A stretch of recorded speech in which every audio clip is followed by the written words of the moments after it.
Hi, I'm Perry Atkinson, General Manager here at theDove. Hey, check out our other videos and check out our website at thedove.us.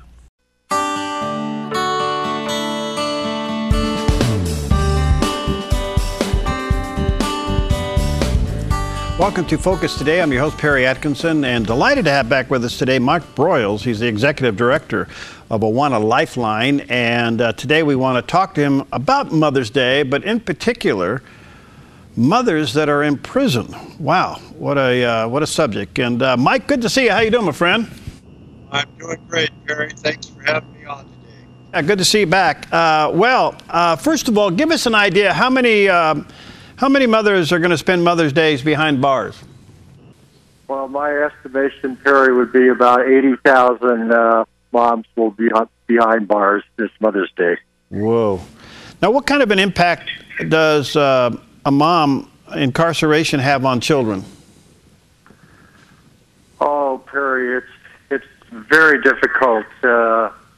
Even in the best of circumstances, moms missing and away from their children are difficult. But when you put incarceration into the mix and separation and loneliness, the impact of the child is beyond repair sometimes, only through the grace of God. Probably about 70% of inmates' children end up incarcerated. Thus, when mom's gone or dad's gone, there's a terrible reaction to the child. Any leniency, and I know this is the work that you do, in allowing moms and children to have time together even though they're incarcerated? You know, we're seeing more and more around the country of the prison leaders understanding that family is very vital and important.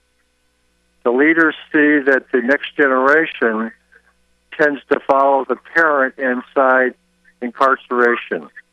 So thus there is more and more interaction allowed between the inmate mom and the child. Now, you're involved in a thing called, it's a 12-week program called Hannah's Gift. What is that, Mike? Yeah, Perry, Hannah's Gift is a Bible study that we've developed through a chaplain out of Louisiana. Dr. Christy Miller wrote our material.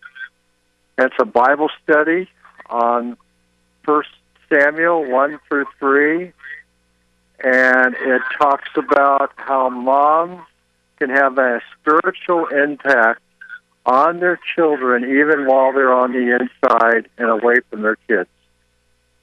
You must see some interesting turnarounds, so to speak, of women who are incarcerated, accepting the Lord, becoming godly women, and want to come out as godly moms.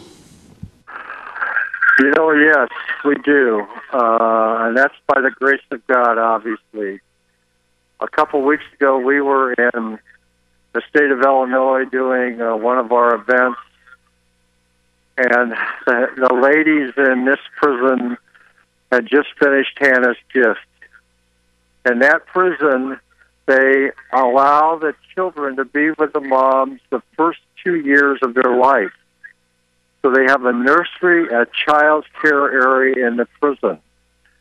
So we had the privilege of going in and teaching these women, and you begin to see the beautiful modeling of Christianity and Christ even to little children, even while they're on the inside.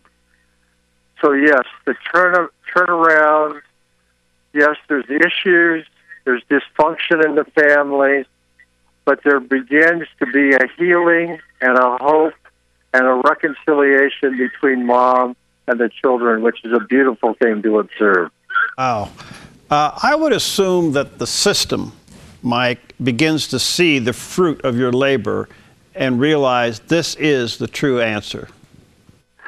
You know, Perry, that's the interesting thing. Even in the secular world that we often deal with, they are open to our coming not because of our faith base, but because of the motive of healing of families.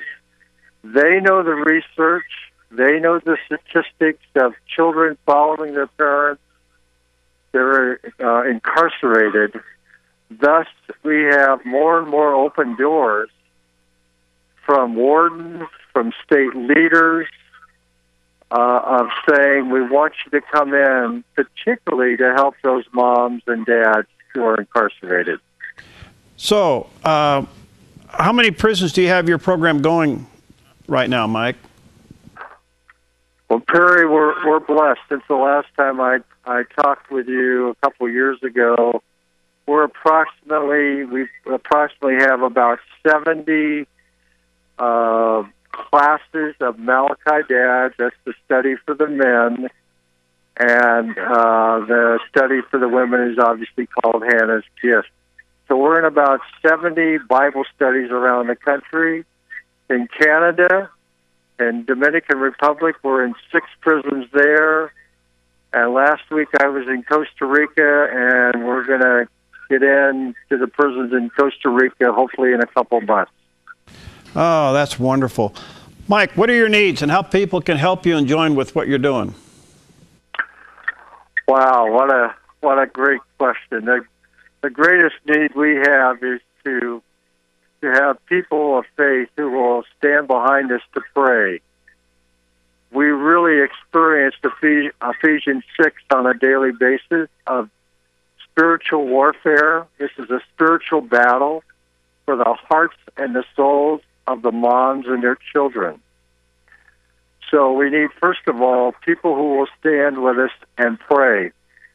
Second of all, we need volunteers. We need people who will go to prisons and to assist us in some of our one-day events called Returning Heart Celebration, or to the Bible studies like Hannah's Gift, which is a 10-week to 12-week Bible study. The best way to get a hold of you is through awanalifeline.org. If you go on to awanalifeline.org, the folks could interact, or they could write me a note personally at mikeb@awana.org, and we'll interact that way and plug you in a ministry with us.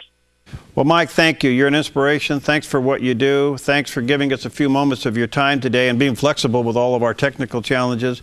But what an incredible story you're telling here.